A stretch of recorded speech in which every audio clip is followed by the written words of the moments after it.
নমস্কাৰ মফিজুল আছামিজ ব্লগলৈ স্বাগতম জনাইছোঁ। আজি মই আহিছোঁ Guwahati Kamakhya gate Maruti Suzuki 2 wheeler. ইয়াতে বহুত গাড়ী ষ্টক আছে। আমি এইবিলাক সকলো গাড়ী ষ্টক আমি আপোনালোকৰ দাম জনাম, কি প্ৰাইচ, কি কণ্ডিশ্যন আছে, কি অফাৰ চফাৰ চলি আছে না নাই, সকলো ডিটেইলছ দিম। আমি ইয়াতে বিভিন্ন ধৰণৰ ছেকেণ্ড হেণ্ড কাৰ আপোনালোকে কমেণ্ট কৰি আছে যে কম ছেগমেণ্টৰ গাড়ী লাগে, কম ছেগমেণ্টৰ গাড়ী দেখাম, আপোনালোকে কম বাজেটৰ গাড়ী দেখাম। আমাৰ এইফালে চেলমেন বাইদেউ আছে, আমি তাৰ লগত আমি পৰিচয় দিয়ে এড্ৰেছটো জানি লৈ আছোঁ। বাইদেউ নমস্কাৰ, আপোনাৰ নামটো ক'ব? নমস্কাৰ, মোৰ নামটো শ্ৰী অৰ্চনা দেৱী। আমাৰ ডিলাৰৰ এড্ৰেছটো ডিলাৰৰ এড্ৰেছটো আছে Guwahati Kamakhya gate True Value, আপোনাৰ কামাখ্যা মন্দিৰৰ তলতে।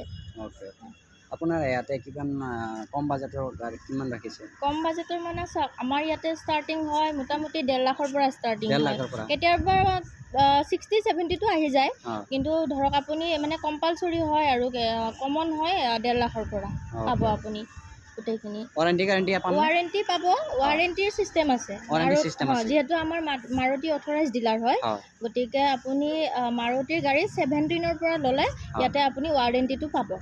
সেইটোৱে। ইফালৰ পৰা আমাক দেখাও। হয়, এখন চেলেৰিও হয়। এখন হয়, চেলেৰিও হয়। অৰিজিনেল পেইণ্টত আছে। কিলোমিটাৰ আপোনাৰ মোটামুটি 35,000 মান চলিছে। আৰু আপোনাৰ এখন ৰিফাইনেন্স হৈ যাব। ৰিফাইনেন্স এভেইলেবল হৈ যাব একদম। ৰিফাইনেন্স এভেইলেবল হৈ যাব। কিমান ডাউন পেমেণ্ট দিব লাগিব কিখনত? এতিয়া ধৰক আমাৰ ডিলাৰ চিষ্টেম মতে 30% ডাউন পেমেণ্ট দিব লাগে, কিন্তু যদি কাষ্টমাৰ চিভিল অ'কে আছে তেতিয়াহ'লে যদি গাড়ীখনত লোনটো বেছিকৈ হৈ যায় তেতিয়াহ'লে আপুনি কম দিলেও হৈ যাব। চিভিলটোৰ ওপৰত ডিপেণ্ড কৰে।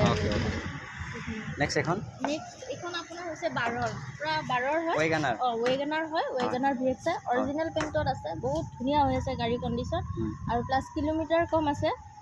মানে আপোনাৰ ইঞ্জিনো এপ্ৰন ইঞ্জিন পূৰা চিল আছে, ল'ব পাৰিব, একো প্ৰব্লেম নাই। আৰু আপোনাৰ এইখন 260 আছে, নেগোচিয়েবল হৈ যাব। নেগোচিয়েবল প্ৰাইচ হৈ যাব। টায়াৰ চাৰ একদম নতুন টায়াৰ লাগি আছে, একদম ব্ৰেণ্ড নিউ টায়াৰ লাগি আছে, একদম গুড কণ্ডিশ্যন পাই যাব। ধুনীয়া কালাৰ লাগিছে, একদম ক'তো এক্সেছ নাই আৰু গুড কণ্ডিশ্যনৰ পাই যাব একদম। মানে পুৰা বডি আপুনি চাই লওক লাগে অকমান। অলপ ইণ্টাৰভিউটো দেখাই দিয়ক। অলপ গুড কণ্ডিশ্যন হৈ আছে, একদম অন কণ্ডিশ্যন পাই যাব। যদি ৱেগনাৰ লাগে এখন কামাখ্যা গেট 2 হুইলাৰ এভেইলেবল পাই যাব। কিন্তু এইখনত আপোনাৰ ৰিফাইনেন্স নহয়, ল'লে কেছত ল'ব পাৰিব, আৰু লোৱাৰ পিছত আমি গোটেই কাম কৰাই দিম। মানে কামটো নাই, ৰেডি আছে, ইনক্লুডিং ডকুমেণ্টছ আমি আমাৰ পৰা দি দিব, আৰ্চিডেন্স কাৰ প্লাছ ইঞ্চুৰেঞ্চ, আৰু যদি কাষ্টমাৰে বিচাৰে টেফ্লেন পলিচ কৰিব পাৰে, কিন্তু গাড়ী অলৰেডি ৰেডি কৰা ডিছপ্লে কৰা আছে। নেক্সট এখন ৱেগনাৰ হয়। এখন এইখন আপোনাৰ ৱেগনাৰ LXI হয়, লয়েষ্ট মডেল হয়। এইখনৰ আপোনাৰ মোটামুটি 520 মান আছে, নেগোচিয়েবল হৈ যাব, আহিব পাৰে, চাব পাৰে। ইণ্টেৰিয়ৰটো অলপ ভিতৰৰ ইণ্টেৰিয়ৰটো দেখাই দিয়ক অলপ। একদম গুড কণ্ডিশ্যন হৈ আছে, একদম মিউজিক চিষ্টেম চব লাগি আছে ন একদম। যদিও LXI চিষ্টেমখিনি আছে, মানে কাষ্টমাৰে লৈ উঠি কেনে 10-20 হাজাৰ টকা খৰচ কৰিলে একদম VXI মডেল বনাই ল'ব পাৰিব। একো প্ৰব্লেম নাই। নেক্সট গাড়ীখন কি আছিলে? নেক্সট আপোনাৰ চেলেৰিও। এখন কি হয়, আমাৰ ইয়াতে কি হয়, গাড়ী কোনো আমাৰ ডিলাৰত অহাৰ পিছত কোনো আমাৰ হেৰি নহয়, মানে মিটাৰ টেম্পাৰিং নহয়, আৰু আমাৰ মিটাৰ টেম্পাৰিং প্লাছ এক্সিডেণ্টেল কাৰ আমাৰ নাৰাখে।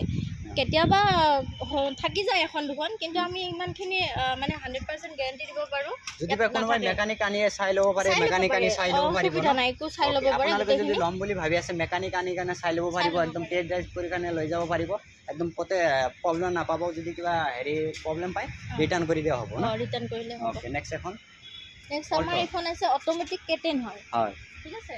এইখন আমাৰ গ্ৰে কালাৰত আছে, VXI হয়, অট'মেটিক হয়।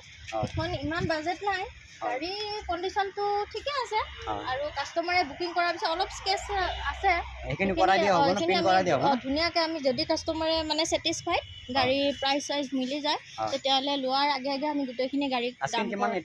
এইটো আপোনাৰ মোটামুটি 3 লাখে আছে প্ৰায়, নেগোচিয়েবল হৈ যাব। এইখন ফাইনেন্স হৈ যাব, 1 লাখ টকা দিলে ওলাই যাব।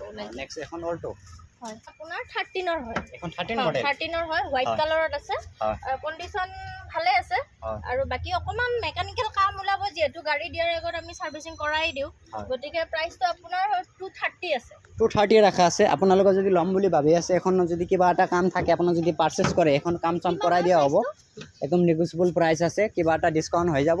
নেক্সট এখন অল্টো এইখনো সিমান মানে আছে বাজেটত হয়। এইটো প্ৰাইচ মই ক'লো সেইখন এখন কোনটো ভেৰিয়েণ্টৰ? এইটো আপোনাৰ অলটো 800 হয় অলটো 800 অলটো 800 মেবি এখন এলেক্সাৰ হয় এলেক্সাই হয় 13ৰ দৰং ডিষ্ট্ৰিক্টৰ হয় হয় আপোনাৰ সেই আৰু প্ৰাইচটো সিমান 3,20,000 মানে আছে 3,20,000 নেগোচিয়েবল প্ৰাইচ ৰাখা আছে। এখন কিবা এটা ডিছকাউণ্ট হৈ যাব আহিলে অন্তিমূলত আহিলে মোৰ চেনেলৰ নাম ক'লে কিবা এটা ডিছকাউণ্ট স্পেচিয়েল ডিছকাউণ্ট এটা কৰাই দিব ন অলপ? ডিছকাউণ্ট আপোনাৰ ৰেফাৰেঞ্চত আহিলে মই নিগচিয়েবল কৰাই দিম এইটোৱে আৰু এইখন আপোনাৰ এইখন চেণ্ট্ৰ হয় হয় মোটামুটি 1 লাখ মানত আহি যাব 1 লাখ টকাত আহি যাব এখন অল মডেল হয় আস্কিং প্ৰাইচ 1 লাখ টকা 1 লাখ টকাত মাত্ৰ Asking? 1 লাখ টকা কিবা কাম চাম আছে নেকি? কাম অলপ আছে যদি কাষ্টমাৰ হয় তেতিয়াহ'লে আমি কৰাই দিম কামখিনি আৰু যদি এচি বেপাৰী মিউজিক আহে চিষ্টেম লৈ যাব গোটেইখিনি আছে না? এচি মিউজিক চিষ্টেম আছে এচি মিউজিক চিষ্টেম গোটেইখিনি পাই যাব একদম 1 লাখ টকাৰ মাধ্যমে এখন ল'ব পাৰিব একদম এচি পাই আছে 1 লাখ টকাৰ আজিকালি বাইক ল'ব গ'লে 1 লাখ টকা বাইক নাপায় আমি 4 চকীয়া পাই আছে এচি চব প্লানিঙত আছে ইমান ৰ'দৰ মাজত আপুনি যদি ক'ত বা ঘূৰিব যায় ৰ'দ লাগে এইটো এচি পাই আছে আপোনালোকে 1 লাখ টকাৰ মাজত নেক্সট এখন এখন আপোনাৰ জেন এষ্টিলো হয় হয় এখন ল'ব পাৰে মোটামুটি 155 মানত আহিব 155 আস্কিং প্ৰাইচ কোনটো মডেল এইটো এইটো আপোনাৰ 12ৰ হয় 2012ৰ 12ৰ হয় এখন ফাইনেন্স নহ'ব ন? ফাইনেন্স নহ'ব ল'লে কেছত কেছত ল'ব ল'ব লাগিব পাৰিব এখন ন? গাড়ী কিন্তু খুবেই ভাল হৈছে কণ্ডিশ্যন বহুত ভাল হৈছে আহিব পাৰে লৈ যাব পাৰে একদম ল' বাজেট নেক্সট এখন ইয়ন ইয়ন এখন ইয়ন হয় এখন মোটামুটি 160 মানত আহিব 160 কিমান এইটো কিমান মডেল এইটো এইটো আপোনাৰ 2011 মডেল হয় 2011ৰ 11 মডেল হয় এখন কিমান ক'লে আস্কিং পাৰে মোটামুটি 160 মানত 160 হৈ যাব ন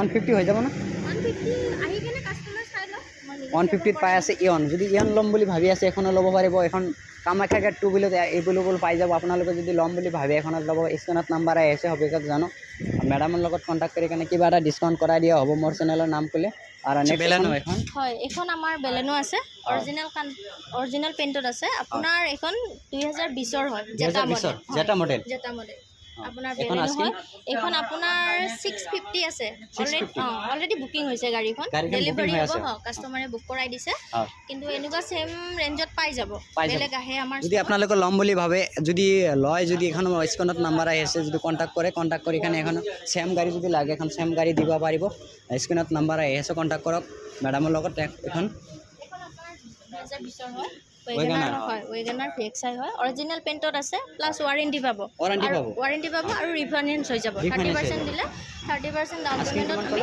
এখন আপোনাৰ মোটামুটি 560 মান আছে 560 আস্কিং প্ৰাইচ নেগোচিয়েবল হৈ যাব কিবা এটা নেগোচিয়েবল কৰাই দিব অৰিজিনেল পেইণ্টত পাই যাব একদম ক'তো পেণ্ডিং কৰা নাই একদম কোনো এক্সিডেণ্ট গাড়ী নহয় কিবা এটা ডিছকাউণ্ট কৰাই দিয়া হ'ব আমাৰ কামাখ্যা ঘাট 2 বুলি যদি ইয়াৰ পৰা যদি কোনোবাই গাড়ী লয় মোৰ চেনেলৰ কথা ক'লে কিবা এটা ডিছকাউণ্ট কৰাই দিওঁ স্পেচিয়েল ডিছকাউণ্ট কৰাই দিওঁ